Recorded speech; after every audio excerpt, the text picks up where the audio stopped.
My family called me cheap for only saving $30,000 for my sister's wedding, so I said I wouldn't give it to them. Ever since I was little, my parents made it clear that family came first, especially when it came to money. Your sister is younger. You'll be okay without, they'd say, taking my birthday cash from grandma and giving it to her. It felt wrong watching her buy toys with my birthday money, but when you're a kid, parental approval is all you want. So I let it go, and learned early that love in my family meant giving until it hurt. Fast forward to now. I'm 31, and for the past 5 years, I've been religiously saving for my sister's wedding. Every bonus, tax refund, and penny I could spare went into that account. $30,000. It wasn't easy. I drove the same beat-up Toyota, lived with roommates, and ate ramen more nights than I'd like to admit. But Jilly had always dreamed of a fairy tale wedding, and I wanted to be the brother who made that dream come true. When she got engaged last month, I was bursting with excitement. I showed up at my parents' house with a folder containing the bank statement and a bunch of wedding venue brochures I'd collected. I knocked on the door, practically vibrating with anticipation of seeing their faces when I told them. Mom answered, and before I could even speak, Jilly pushed past her. "Oh good, you're here. We need to talk about the wedding budget." "That's perfect," I said, holding up the folder. "I've been saving." "Yeah, Mom told me you've been putting something aside," Jilly interrupted, barely glancing at me. "But here's the thing. Jake and I decided on a destination wedding in Lake Como. It's going to be absolutely magical." I felt my smile falter.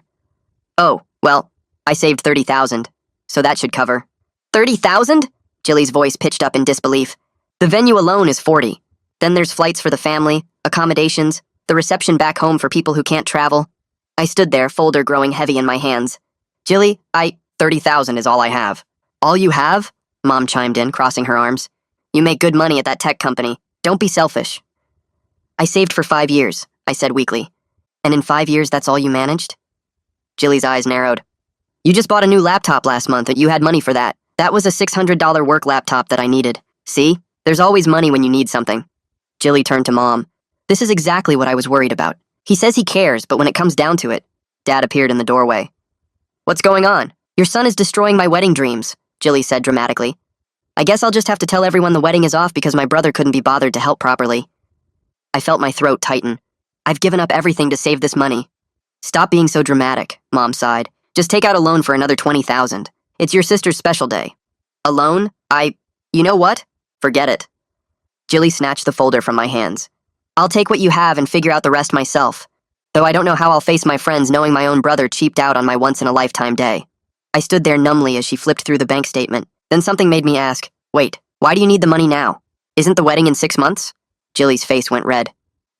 The venue needs a deposit." Something in her expression made my stomach drop. "Jilly, what did you do?" The room went silent. Mom and Dad exchanged glances. "We may have already put a down payment on the Italy venue," Mom admitted quietly. "Using Jilly's credit cards. It was supposed to be temporary until you gave us the money. You already spent money you didn't have?" "We knew you'd come through," Jilly snapped. "You always have before. Remember when I needed that car in college? Or when I couldn't make rent that year after graduation?" The memories flooded back. The car I'd co-signed for that she'd totaled. The apartment I'd subsidized for 2 years. The vacation she desperately needed after a bad breakup. Thousands upon thousands over the years. "So you just assumed." "It's not assuming when it's family," Jilly shouted. "Gosh, why are you being such a selfish a-hole? Jake's family is contributing $50,000 without batting an eye. Then why do you need..." "Because that's their money for their guests. You're supposed to cover our side." I looked at my parents, waiting for someone to see how insane this was, but they just stared at me with disappointment. "Fine," I heard myself say. "You're right. I don't belong here." "What's that supposed to mean?" Jilly demanded. I turned and walked back to my car, their voices calling after me. My hands shook as I drove away, $30,000 and 5 years of sacrifice weighing on my mind. I knew I had a decision to make. Because there was something they didn't know. Something about that account, and about what I'd discovered when Jilly grabbed that folder from my hands. I sat in my car outside my parents' house with the engine still running. My hands gripped the steering wheel hard enough to hurt. I kept replaying that moment when Jilly grabbed the folder from me. The way she angled it. Not just toward herself, but slightly to the side. That subtle movement I dismissed as her being dramatic. I remembered hearing a faint click. At the time, I thought maybe it was just her phone in her pocket or something falling. But now my brain kept circling back to that split second before she tossed the folder aside. She held it just a moment too long. Positioned at an angle that made no sense unless she was lining up a photo. My stomach twisted as the pieces clicked together. She photographed my bank statement. She had my account numbers, my routing information, everything she needed right there in that folder. I pulled out of the driveway faster than I should have. My hands shook on the steering wheel as worst-case scenarios flooded my mind. What if she already tried to transfer money? What if she set up automatic payments? What if she opened credit cards in my name? The drive home felt endless even though it only took 15 minutes. I kept checking my phone at red lights, tempted to pull up my bank app but knowing I shouldn't while driving. When I finally pulled into my apartment complex, I parked crooked across 2 spaces and didn't even care. I burst through the apartment door, and Wu looked up from the kitchen counter where he was making his morning coffee. He took one look at my face and set down his mug. I spilled everything. The confrontation yesterday, the Lake Como demands, the revelation about the credit card debt, and now my growing certainty that Jilly had photographed my bank information when she snatched that folder. Wu's expression shifted from concern to angry as I talked. He pulled out his phone and opened his own banking app. I fumbled with my phone, fingers trembling as I navigated to my bank's website. I usually ignored the security alert section because it was always just spam about new features. This time I tapped on it. The screen loaded and there it was. Attempted external transfer link initiated at 6:47 a.m. this morning. Blocked pending verification. Someone had tried to add a new account to transfer money out of mine. The timing was way too convenient. Yesterday afternoon, Jilly grabbed my folder. This morning, someone tried to access my account. I showed Wu the alert and he swore under his breath. I called the bank's fraud hotline immediately. The automated system transferred me twice before I mashed 0 enough times to reach a human. Then I got transferred again to someone who could actually handle fraud cases. The representative who finally answered asked for my account details and security questions. She pulled up my account and confirmed what I already knew. An attempt was made to link an external account using my routing and account numbers. Their security system flagged it as suspicious because it came from an unrecognized device and a new IP address. She walked me through freezing all external transfers and setting up additional security protocols. Her voice was calm and professional while mine shook. The representative explained that whoever made the attempt had accurate account information, but failed the secondary verification questions. They got my account numbers right, but couldn't answer things like my first pet's name or my high school mascot. She suggested I change all my security questions and passwords immediately. Then she asked if I knew how someone might have obtained my account details. I told her about the folder incident yesterday. My sister grabbing my bank statement at my parents' house, the way she angled it toward her phone. The representative went quiet for a moment before saying she would note all of this in the fraud report. She said they would assign an investigator to the case. After I hung up, I just sat on my couch. My whole body felt cold. The confirmation that my own family tried to steal from me made me physically sick. Wu brought me a glass of water without saying anything. I drank it and stared at my phone. He asked what I needed. I realized I needed to document everything before my memory got fuzzy with shock. I opened a new Google Doc on my laptop and started typing. I created a detailed timeline starting from childhood. Every financial request over the years. The birthday money they gave to Jilly, the car I co-signed for, the rent I subsidized, yesterday's confrontation at their house, the folder grab, this morning's attempted fraud. I typed for 20 minutes straight, adding every detail I could remember. Then I pulled my credit reports from all 3 bureaus. I hadn't checked them in over a year. The first report loaded and I scrolled through the account section. There was the old car loan from when I co-signed for Jilly 8 years ago. It still showed on my payment history, even though she was supposed to be making the payments. Then I saw something that made my chest tighten. A hard inquiry from 3 days ago. I definitely didn't authorize that. Someone pulled my credit. Probably to see if I could qualify for the loan Mom demanded I take out. I checked the other 2 reports and found the same inquiry on both. I spent the next hour changing passwords on every financial account I had. Bank accounts, credit cards, investment accounts, even my PayPal. I set up 2-factor authentication everywhere it was available. I enabled fraud alerts on all 3 credit bureaus. My phone buzzed constantly with verification codes and confirmation emails. Wu offered to stay home from his shift at the restaurant to keep me company. I told him I was okay. I just needed to handle this step by step. He squeezed my shoulder before heading to his room to get ready for work. Around noon, my phone started blowing up. Text after text from Mom. She called me selfish and dramatic for overreacting about the wedding budget. She said I was making everything about me when this was Jilly's special day. Jilly sent her own string of messages. She said I was destroying her dreams. She couldn't believe I was being this cruel. She accused me of never really caring about her. Neither of them mentioned the attempted bank access. That told me everything. They probably didn't know I caught it yet. They thought their attempt had worked or was still processing. I screenshot every single text message as it came in. I created a new folder on my phone labeled Family Evidence. I saved each screenshot there with timestamps visible. Then I opened a new group text to Mom, Dad, and Jilly. I typed out a message and read it 3 times before sending.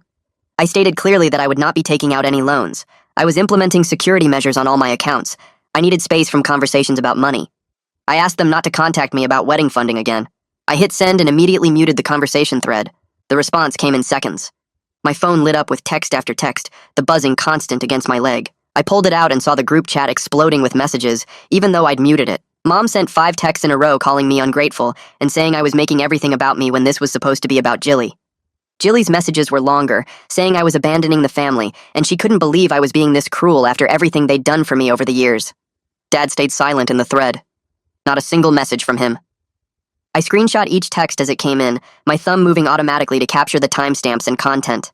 I added each image to my family evidence folder, watching the number of screenshots climb. My phone buzzed again, but this time it was a different notification. Maggie from work was texting my personal number, asking if I was okay since I'd called out.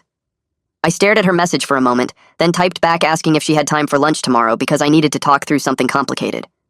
She responded immediately saying yes and suggesting a diner near the office. That evening around 7, my phone rang with an unknown number. I almost didn't answer, but something made me pick up. A man's voice introduced himself as Reinhard Maxwell, fraud investigator with the bank. His tone was calm and professional, the kind that made me feel like I wasn't crazy for taking this seriously. He explained they take attempted unauthorized access very seriously and needed to gather some information from me about the incident. I walked him through everything, starting with the folder incident at my parents' house, then the family pressure about taking out loans, and finally the timing of when I discovered the attempted transfer. Reinhard listened without interrupting, occasionally making small sounds of acknowledgement. When I finished, he asked me to email him photos of the bank statement that was in the folder so he could verify exactly what information had been exposed. I told him I could do that tonight. Then he said something that made my stomach drop. The attempt originated from an IP address in my parents' area, and it was made from a device that had never accessed my account before. He was careful not to make direct accusations, but the evidence pointed clearly towards someone in my family. I thanked him for the information and hung up, then immediately forwarded the photos of my bank statement to his email address. I barely slept that night. I kept rolling over in bed, checking my phone, then putting it down and staring at the ceiling. Anger would surge through me when I thought about someone in my family actually trying to steal from me, then guilt would crash over me for even thinking that way about them. Part of me wanted to call Mom and just ask her directly how she could do this, but I knew exactly how that conversation would go. She'd deny everything or find some way to flip it back on me for being selfish and not helping family when they needed it. I lay there in the dark thinking about all those years of birthday money that went to Jilly instead of me. The car I co-signed for that she totaled without paying me back. The 2 years of rent I subsidized when she couldn't hold down a job. The vacation fund I gave her after her bad breakup. Thousands and thousands of dollars over the years, and somewhere along the way, I'd stopped being a person to them and become just an ATM. The next morning, I met Maggie at the diner near our office. I got there first and grabbed a booth in the back corner, ordering coffee that I wrapped my hands around without drinking. When Maggie slid into the seat across from me, I started talking and couldn't stop. I told her everything from the beginning, from childhood birthday money to yesterday's attempted bank access. She listened without interrupting, her expression shifting from shock to something that looked like anger on my behalf. I barely touched the eggs the waitress brought, just pushed them around my plate while I talked. When I finally finished, Maggie was quiet for a long moment. Then she said something that made everything click into place. This wasn't about a wedding anymore. This was financial abuse and attempted fraud. The words hit me hard because hearing someone else name it made it real. Maggie asked if I'd talked to a lawyer, and I admitted it hadn't even occurred to me because they're family. She pulled out her phone right there at the table and started scrolling. She found the contact information for someone named Gary Love, a consumer protection attorney her cousin had used for identity theft issues. She insisted I call today and offered to come with me to the appointment if I wanted moral support. I felt something loosen in my chest at having someone in my corner. I called Gary's office from the diner parking lot after Maggie headed to work. My hands shook a little as I dialed. I explained the situation briefly to his assistant, hitting the main points about attempted account access and family pressure for loans. She asked me to hold, then came back saying they could squeeze me in for a consultation that same afternoon. She said attempted fraud cases needed quick action. I thanked her and confirmed the appointment time, then drove home to gather all my documentation. At Gary's office 3 hours later, I spread everything across his conference table. Printed bank statements showing the savings account balance and the attempted transfer. Credit reports with the unauthorized inquiry circled in red. Screenshots of text messages from Mom, Dad, and Jilly about the wedding money. My detailed timeline typed up in the Google Doc with dates and amounts going back years. Gary reviewed it all slowly and carefully, occasionally making notes on a legal pad or asking me to clarify something. His calm made me feel less crazy for taking this so seriously. He didn't act like I was overreacting or being dramatic. He treated it like what it was, a real problem that needed real solutions. Gary explained that the attempted account access combined with the unauthorized credit inquiry created a pattern of financial boundary violations that could potentially constitute fraud if proven in court. He recommended sending a cease and desist letter to my parents and sister, demanding they stop all attempts to access my financial accounts or pressure me for money. He also advised formally disputing the hard credit inquiry with all 3 bureaus and said I should consider whether I wanted to involve police. That last part made me hesitate. Police felt like a nuclear option against my own family. Gary nodded like he understood and said I didn't have to decide right now, but I should document everything and keep the option open. He offered to draft the cease and desist letter today for $500. I agreed immediately. It felt like money well spent for professional documentation of boundaries. I wrote him a check and shook his hand, feeling like I'd taken a real step toward protecting myself instead of just reacting to what they did.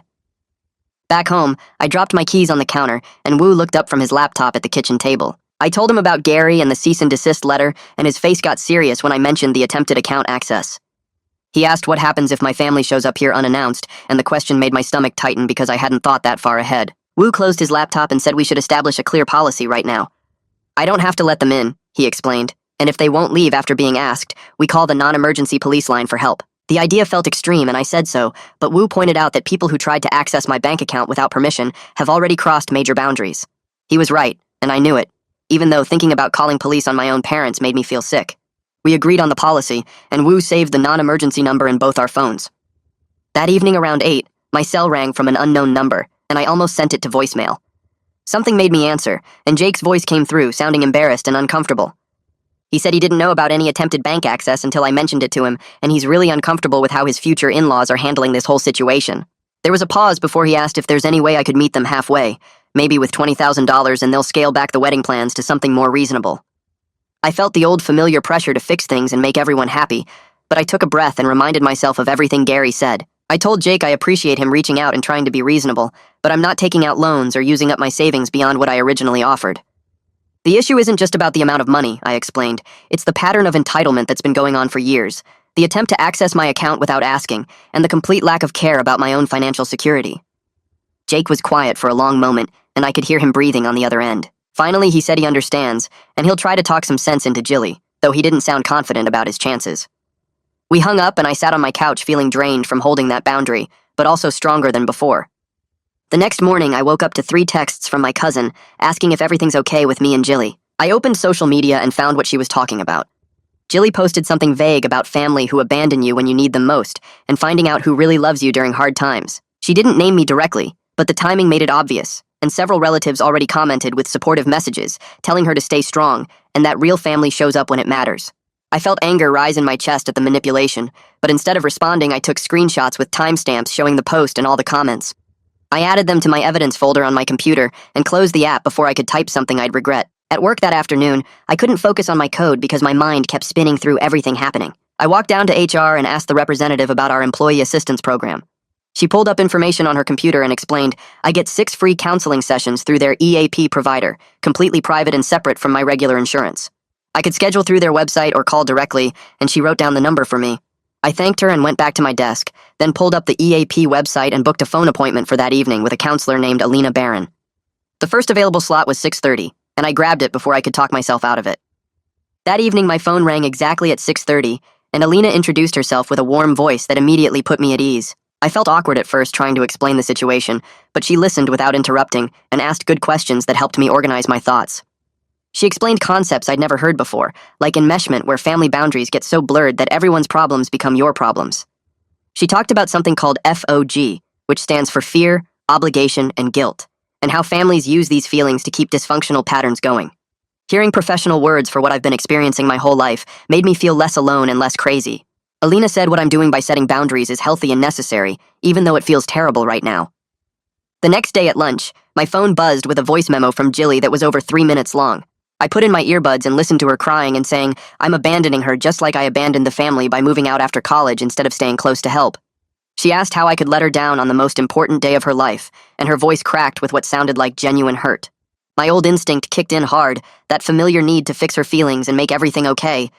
But I remembered what Alina said about not being responsible for managing other people's emotions, especially when they're trying to manipulate me into giving up my boundaries. I practiced what Alina suggested during our call. I listened to the voice memo once all the way through and paid attention to my emotional reaction, noting how guilty and anxious it made me feel. Then I deliberately did not reply, didn't type out explanations or apologies or anything. The silence felt powerful instead of guilty, which was completely new for me. I put my phone in my desk drawer and went back to work. Around 2 that afternoon, Gary emailed me the drafted cease and desist letter attached as a PDF. I opened it and read through the professional language that was firm without being mean or cruel. It outlined the attempted unauthorized account access with specific dates and times, demanded immediate stop of all financial pressure and contact attempts about loans, and stated clearly that further violations will result in formal legal action, including possible criminal charges. I read it 3 times, feeling my heart pound at how real this was becoming. Then I replied to Gary's email, authorizing him to send it via certified mail to all 3 of them. That same afternoon, I pulled up my budget spreadsheets to review my financial situation now that the wedding money wasn't going where I planned. Looking at 5 years of careful tracking, I realized something that hit me hard. I'd been so focused on saving for Jilly's wedding that I never built my own emergency fund or invested in my own future. The $30,000 sitting in that account represented 5 years of putting someone else's dreams ahead of my own stability and security. I'd driven a car that barely ran, lived with roommates when I could afford my own place, and eaten cheap food while Jilly planned a destination wedding she couldn't pay for. Right there at my desk, I decided that pattern ends now. I opened a new email and stared at the blank screen for maybe 30 seconds before my fingers started moving. The subject line came first, simple and direct. Wedding contribution. Final decision. I typed out 3 paragraphs that took me 20 minutes to get right, deleting and rewriting until the tone felt firm without being mean. I stated clearly that I would not take out any loans for the wedding under any circumstances. I explained I was willing to contribute up to $5,000 paid directly to vendors if they created a realistic scaled-back plan. I added that any contribution depended on respectful communication and absolutely no more attempts to access my accounts or pressure me about money. My hand hovered over the send button for a full minute before I clicked it and watched the email disappear into the outbox. The relief hit me immediately, like I'd been holding my breath for years and finally let it out. I forwarded a copy to Gary for his records and closed my laptop. That same evening around 7, my phone buzzed with an email from someone named Patricia Chen at Lake Como Events. She wrote that Jilly had provided my contact information as the financial guarantor for the venue deposit, and they needed to confirm my funding commitment for the remaining balance of $32,000. My stomach dropped reading those words, seeing how Jilly had apparently told them I was covering everything. I replied within 5 minutes, keeping my response professional and clear. I stated I was not responsible for any wedding expenses, and they should direct all payment questions to the bride and groom directly. I copied the exchange and forwarded it to Gary with a note asking if this was something he needed to see. He responded 10 minutes later saying yes. Keep documenting everything. This showed a pattern of Jilly making financial commitments using my name without permission. 2 days passed with relative quiet, just a few angry texts from Mom that I didn't respond to. Then Wednesday afternoon, my phone rang with a number I recognized from the bank. Reinhardt's voice came through calm and measured, but what he told me made my hands go cold.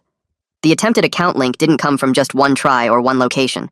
They'd traced 3 separate attempts over 2 days, all from different IP addresses, but every single one associated with my parents' home network. Someone had been really determined to get into my account, trying multiple times when the first attempt got blocked. The timing matched up exactly with when Jilly had grabbed that folder and had access to my account information. Reinhardt walked me through the technical details about how they traced the attempts and confirmed the security flags they'd added to my profile. I asked him what happens next, trying to keep my voice steady. Reinhardt explained the bank had flagged everything in their system, and they were issuing me completely new account numbers as a safety measure. All my direct deposits and automatic payments would need to be updated, but it was the most secure option. Then he asked if I wanted them to file an official police report, which would create a permanent record of the attempted fraud, but might seriously escalate things with my family. I told him I needed time to think about it and talk to my attorney before making that decision. He said that was fine. They'd hold off on the police report for now, but everything was documented in their system if I changed my mind later. That evening, I was heating up leftover pizza when my doorbell rang, which was weird because nobody just drops by without texting first. I walked over and looked through the peephole to see Mom and Dad standing in the hallway outside my apartment. My heart started racing immediately, and I pulled out my phone to text Wu, who was in his room. He came out within seconds, took one look at my face, and positioned himself near the door. I opened it but kept the chain lock engaged, leaving just a few inches of space. Mom started talking before I could even ask what they were doing here, her voice loud and insistent about how I was being completely unreasonable and tearing the whole family apart over money. Dad stood slightly behind her, looking uncomfortable but not saying anything to stop her. I interrupted her as calmly as I could manage and said I'd asked for space, and I wasn't discussing money anymore. This conversation was over. Mom's hand came up and she actually tried to push past the door chain, her fingers gripping the edge of the door. I stepped back and closed the door completely, my hands shaking as I pulled up my phone. Wu asked if I was okay, and I nodded while dialing the non-emergency police number. Mom and Dad kept knocking and calling my name through the door, Mom's voice getting higher and more upset. The dispatcher answered, and I explained the situation as clearly as I could, that my parents were at my apartment refusing to leave after I'd asked them to go, and I needed an officer to help remove them from the property. She said someone would be there soon, and to stay inside with the door locked. The officer showed up in about 15 minutes, which felt like an hour with Mom and Dad still outside my door. I heard him ask them to step away from the apartment and explain what was going on. Mom immediately launched into how I was being dramatic and cruel, refusing to help my sister with her wedding. The officer's response was calm but firm, asking them to leave the property since I'd requested they go and they were refusing. Dad finally spoke up for the first time, his voice quiet, saying they would leave now. As they walked down the hallway toward the elevator, Mom called back over her shoulder that I was choosing money over family. I stood there in my doorway watching them go and realized with complete clarity that she genuinely believed that was what was happening, that she couldn't see how wrong any of this was. The next morning, Gary called right as I was making coffee, his voice energetic despite the early hour. He told me the cease and desist letters had been delivered by certified mail and signed for by both my parents and Jilly yesterday afternoon. He asked how I was holding up with everything and whether I wanted to move forward with any additional legal action beyond the letters. I told him about Mom and Dad showing up at my apartment last night and the police having to remove them. Gary went quiet for a second before suggesting we document that incident formally in case we needed to pursue a restraining order down the line. He said to write down everything that happened while it was fresh in my memory and send it to him by the end of the day. Around 2 that afternoon, my phone buzzed with a text from Jake's personal number instead of his usual contact. The message was long and he sounded way more stressed than the last time we'd talked. He admitted they were completely in over their heads with the wedding finances. The Lake Como deposit had been $8,000 on Jilly's credit card. They owed another $12,000 to various vendors who were now demanding payment, and his family's $50,000 contribution had been based on my family matching it. Now his family was pulling back their entire offer because the budget clearly wasn't realistic and they didn't want to fund what looked like financial chaos. Jake wrote that they were getting calls from creditors, and Jilly was having panic attacks about the debt. I read his message twice and felt genuine sympathy for him because he seemed honestly overwhelmed and scared about their financial situation. But I also knew I couldn't let that sympathy make me cave on my boundaries. I texted back that my offer still stood exactly as I'd stated it, up to $5,000 paid directly to vendors if they created a realistic scaled-back wedding plan. I suggested they seriously consider options like a courthouse ceremony or a simple backyard wedding to stop the financial damage before it completely destroyed their future together. I added that going into a marriage with this much debt and stress wasn't a good foundation for their relationship. Jake responded 10 minutes later with just, "I know. Thank you for being honest."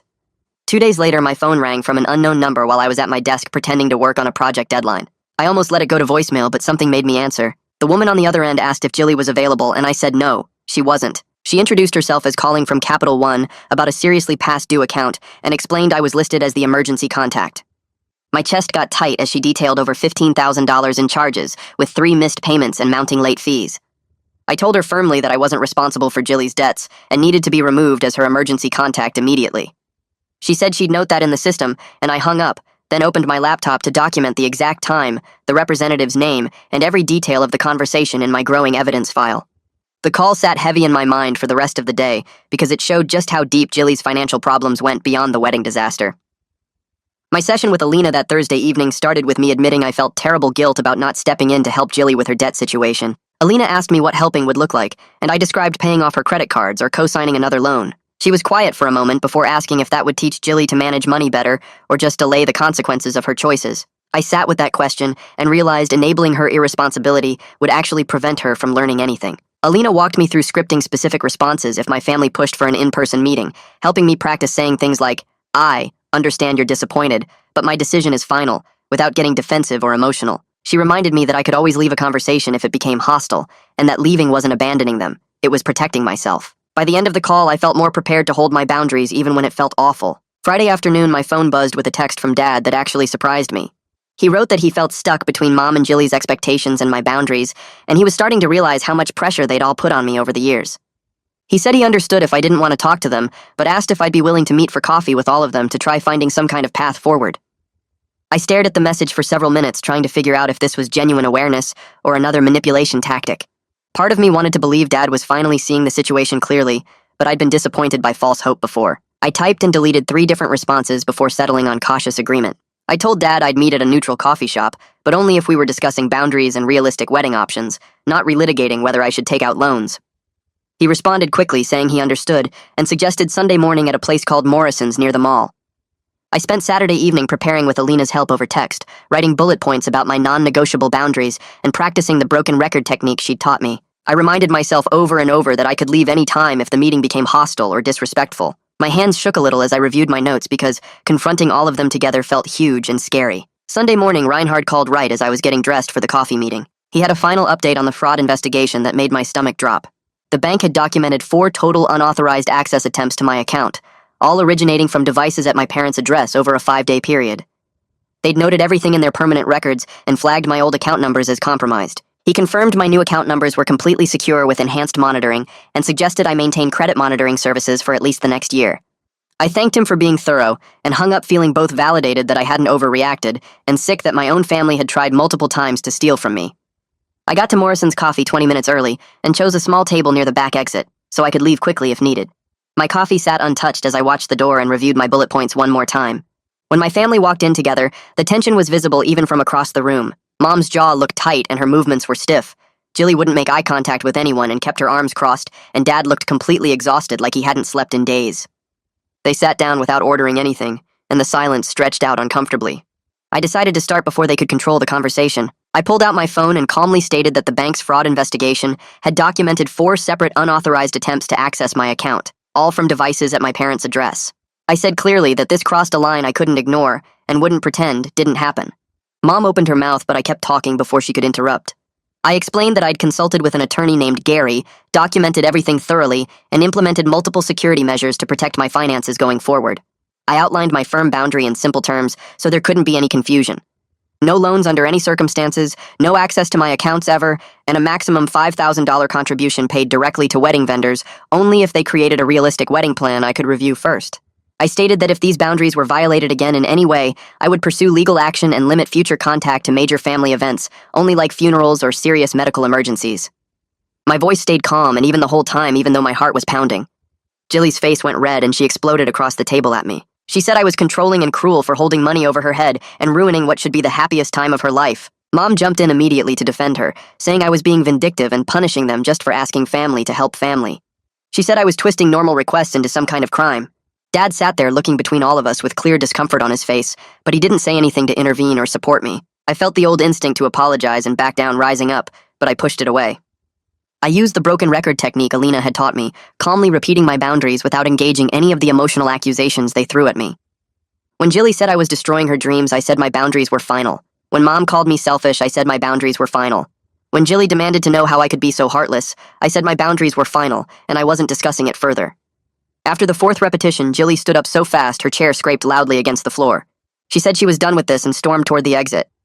Mom shot me a look of pure disappointment that would have gutted me a month ago, then followed Jilly out without another word. Dad stayed sitting at the table, and we both listened to the door chime as they left.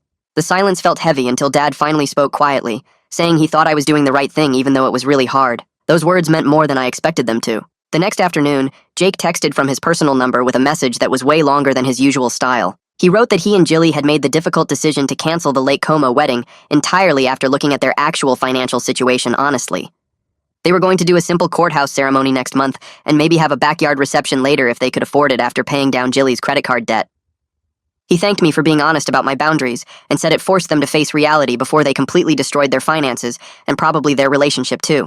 I read his message twice and felt something shift inside me. Not quite relief, but maybe the beginning of it. The days after Jake's text felt strange in a way I hadn't expected. My phone stayed mostly quiet except for one message from Dad on Wednesday that just said he was checking in and hoped I was doing okay.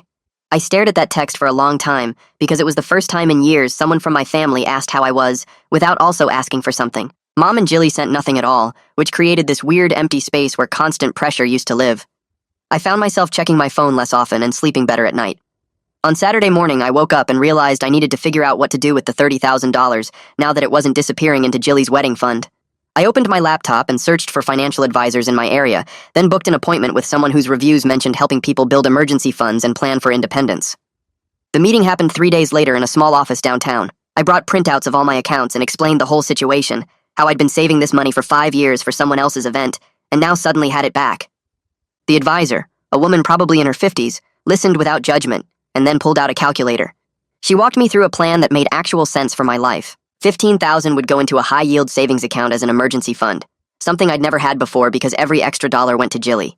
$8,000 would buy a reliable used car to replace my Toyota that was burning oil and making concerning noises every time I started it. $7,000 would cover the deposit and first month's rent on a small studio apartment, so I could finally stop living with roommates at age 31. For the first time in years, I was putting money toward my own stability instead of funding someone else's dreams.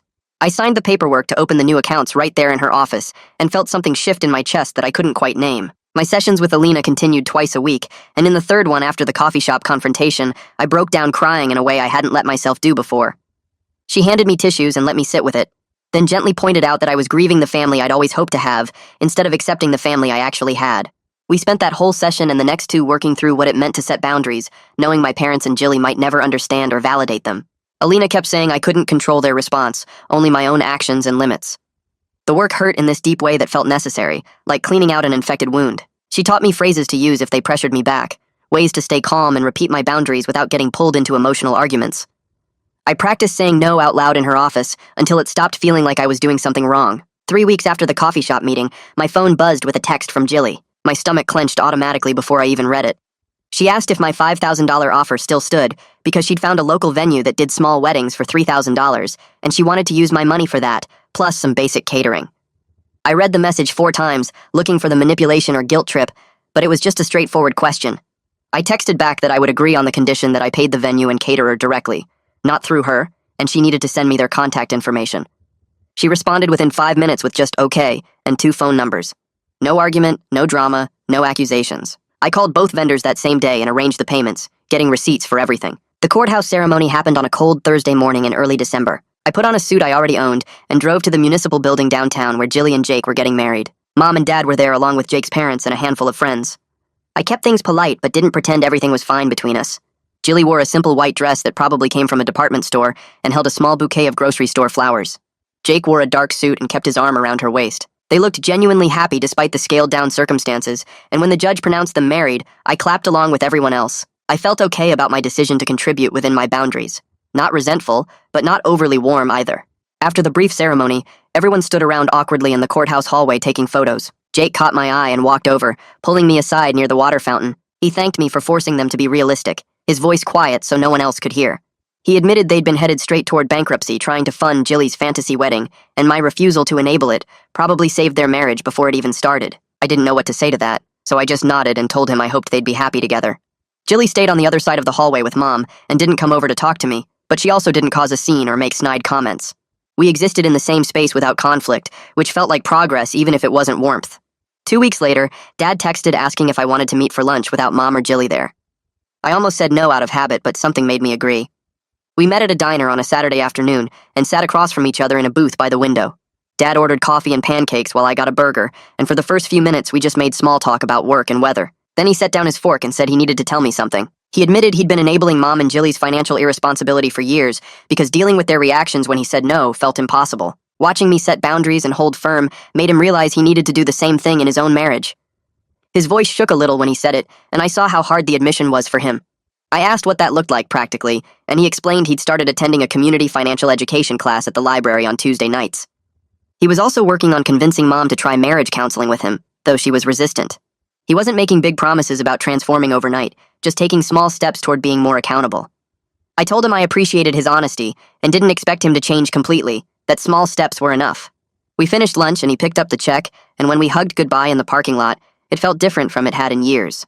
In early January, I got a text from Dad with an update I hadn't expected. He said Jilly had picked up extra shifts at her job, and she and Jake were working through a budget together with some app they'd downloaded. They'd postponed their honeymoon trip indefinitely so they could focus on paying down the credit card debt from the Italy venue deposit. It wasn't some dramatic story about Jilly having a complete change of heart, but it was real movement toward financial responsibility. I texted back that I was glad to hear it and left it at that. The following Saturday, Wu helped me move into my studio apartment across town. It was small, just one main room with a tiny kitchen area and a bathroom, but it was mine. I'd paid the deposit and first month with money I'd saved and protected. We carried boxes up 2 flights of stairs and assembled my bed frame, and then I hung up my favorite artwork on the walls. Standing in the middle of that space with Wu ordering pizza on his phone, I felt this quiet sense of accomplishment that had nothing to do with anyone else's approval. The following Friday, Maggie showed up at my door holding a bottle of wine and a bag of takeout. We sat on my floor since I only had one chair and ate Chinese food while she looked around at the space. She asked how it felt to finally have my own place, and I told her about the journey from that awful day at my parents' house to this moment. We poured wine into mismatched mugs I'd unpacked earlier, and she raised hers in a toast to boundaries and self-respect. She looked at me for a moment and said I seemed lighter somehow, like something heavy had finally stopped pressing down on me. I realized she was right. The constant weight of worrying about the next financial demand, the next guilt trip, the next family crisis that would become my emergency, had lifted. I still loved my family, but I wasn't carrying their problems anymore. The next morning, I logged into my bank account and navigated to the old wedding savings account that had sat there for 5 years. I clicked through the closure process, watching the balance transfer to my main checking account before the system confirmed the account was closed. Then I opened new accounts, one for retirement and one for emergencies, and set up automatic transfers for every payday. The money that used to represent sacrifice for someone else's dream now represented investment in my own future. I saved the confirmation emails in a folder and closed my laptop feeling like I'd just finished something important. 3 months passed and I took stock one evening of where everything stood. There were no tearful family apologies or dramatic reconciliations like you see in movies. Mom still kept her distance and our conversations stayed surface level. Jilly texted occasionally about normal sister stuff, but never mentioned money. Dad checked in every few weeks and told me about his financial education classes. My bank account stayed secure with no more unauthorized access attempts. The family contacted me maybe once a week instead of daily, and when they did reach out, it was about normal things like holidays or Dad's birthday. Jilly and Jake were still working through their debt, but they'd picked up a side business doing wedding photography on weekends. Dad was pushing Mom toward counseling, though she resisted. Everyone seemed slightly better off financially than they'd been during the Lake Como disaster. My money sat protected in accounts with strong security, growing slowly through automatic contributions. I was building a life based on my own choices instead of their expectations. It wasn't some fairy tale ending where everyone learned their lesson and became different people. But the boundaries were holding more often than not, and that felt like real progress. And that's where I'll leave this one. Sometimes protecting yourself means disappointing people you love, and that's okay. If this story resonated with you, I'd really appreciate a like. Thanks for being here and listening. Take care of yourself, and I'll see you next time.